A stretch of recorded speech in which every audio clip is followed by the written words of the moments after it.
కీర్తనల గ్రంథంలో నుండి 108వ అధ్యాయము చదువుకుంటున్నాం.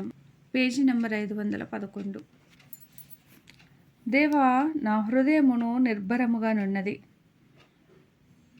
దేవా, నా హృదయము నిర్భరముగానున్నది. నేను పాడుచు స్తుతిగానము చేసేదను. నా ఆత్మ పాడుచు గానము చేయును. స్వరమండలమా, సితారా మేలుకొనుడి.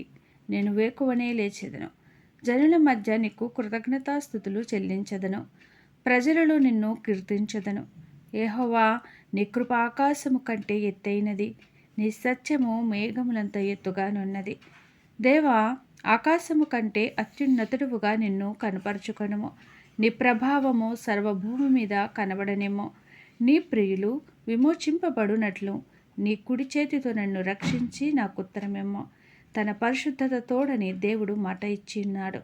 నేను ప్రహర్షించెదను, షెకెమును పంచిపెట్టెదను, సుక్కోతు లోయను కొలిపించెదను.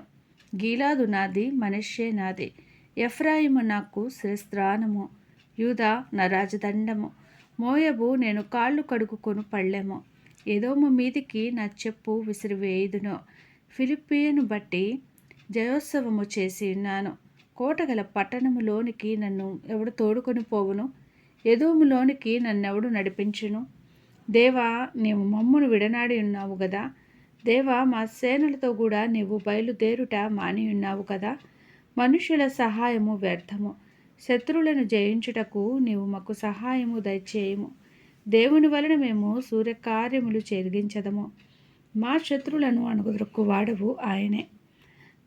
మా శత్రువులను అణగద్రొక్కువాడు ఆయనే. దేవుడి చిన్న వాక్యము దీవించునుగాక. ఆమేన్. ఈ బైబిల్ రీడింగ్ అనేది మీకు నచ్చినట్లయితే ప్లీజ్ లైక్ చేయండి, షేర్ చేయండి, సబ్స్క్రైబ్ చేయండి. దేవుడు మనందరికీ తోడేయుండునుగాక. ఆమేన్.